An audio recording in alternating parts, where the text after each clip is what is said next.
growing up in Jamaica, or I could say by extension, growing up in the Caribbean, there are few sayings that you would become accustomed to hearing. Now, two of those sayings are probably true based on these two stories that I'm about to talk about. The first one, we are sometimes the architect of our own downfall. Now, I'm linking this one to the Jermaine Blackwood story.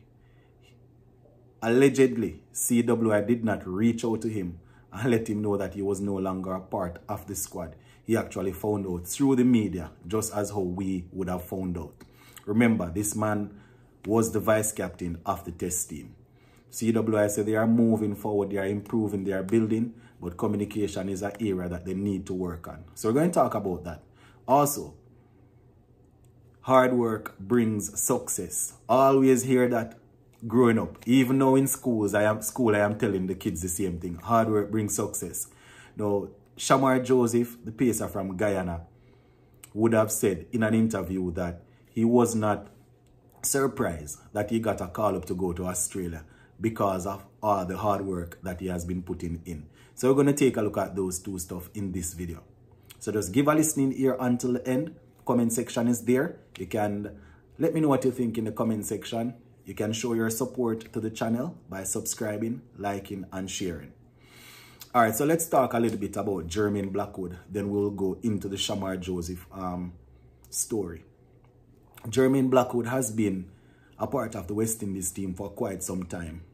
You know, he was promoted to test captain a couple of years back now. And, you know, I mean, his batting stats aren't the best in the world. But he has always been there, you know, as a senior man in the team, as a leader.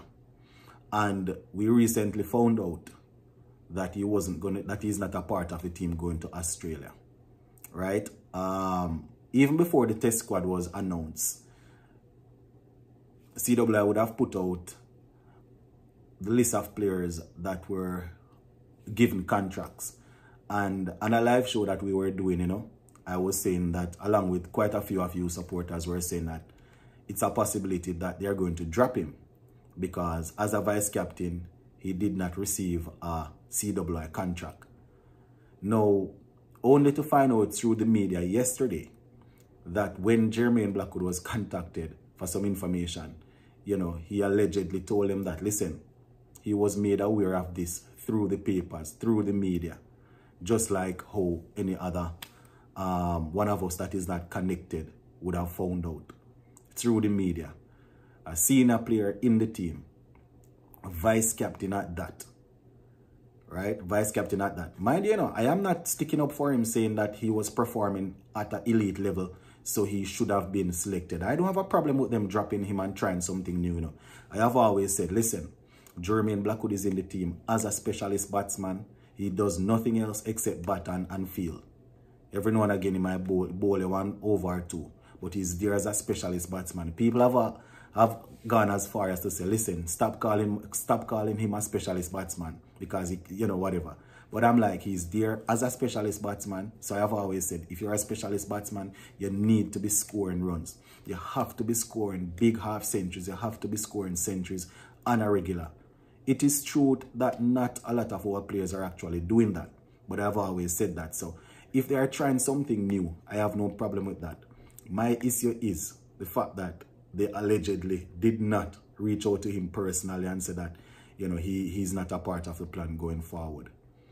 And I mean, you have somebody that's a mainstay in the team. I think communication is the thing. As I said, I have no problem with them dropping him and trying somebody else. But communication is the thing. You know, and why I said that we are sometimes the architect of our own downfall is the fact that CWI will have a problem with players not trusting them. They will have a problem with players going going in different direction to make sure that they secure themselves and secure their future. And sometimes it's because of how you treat people. It's these little simple things, simple things, my viewers and subscribers. And you know, Blackwood is not the only one that we would have seen stuff like this happen to. We have seen players come out and say, listen, they got dropped and nobody reached out to them. They don't know what's happening. You know, we have heard of cases where players got injured and people don't really reach out to them and check and monitor them and make sure that, I mean, not everybody is going to be a superstar, but if you have somebody under a contract and they get injured, you would at least expect that you're going to keep monitoring them. You're not going, everybody going to be a superstar like Jofra Archer, that you see how England monitor him right around the clock. That if he is even playing a little cricket in Barbados, they don't like that. You understand? Not everybody is going to be that elite where we're going to spend $1 million on them. But it's the simple little things that people look on. You understand? The simple things that people look on. And I will always tie it back into people performing in the local circuit, what you ask them to perform in. And when they perform in it, you don't give them a selection, and you don't give them a reason why they weren't selected. Remember, you know, you come out and say, this is what you need to perform in, and we will select you. We're not worried about anything else. We don't have a big well, I would say we don't have a big plot of players to select from. So perform, and that is what we are looking for. People perform. You don't do them the courtesy of letting them know why you not select them, even though them perform. So things like these, and this is not me trying to tear down CWI after a good series victory now, because I would have given them their props. Just the other day, they had over 40 odd cricketers playing different competition. West Indies A, West Indies Academy, and we had the white ball senior team playing. So they are doing some stuff, they are doing their work. But simple things like these, they need to find out who is going to be the man to reach out. So this man leaving it for this man, the next man leaving it for the next man. If it's even for say to somebody, listen, anybody we have in the team that has been there for a while and we plan to move on from them, you are responsible to reach out and say, listen, we're going in a different direction. At least that. So I don't know if I am too picky, or it's because he's my countryman, like some people will say. Let me know in the comment section what y'all think about that. All right, moving on to Shamar Joseph. So in a Sportsmax interview here, I noticed that Shamar Joseph was saying that, you know, he's not surprised at all that he got a call up to go to Australia because of all the hard work that he has been putting in, right? He was saying, and I quote, "Since making my first class debut for Guyana in February, I have been doing well on my 5-wicket haul against South Africa. I knew I was not far away from playing at the highest level, which has always been a passion and a dream." Understand? That is it's very, very good to be confident, my people. Very good to be confident, but you know, it just shows that we still have a couple of notches to go up where international cricket is concerned.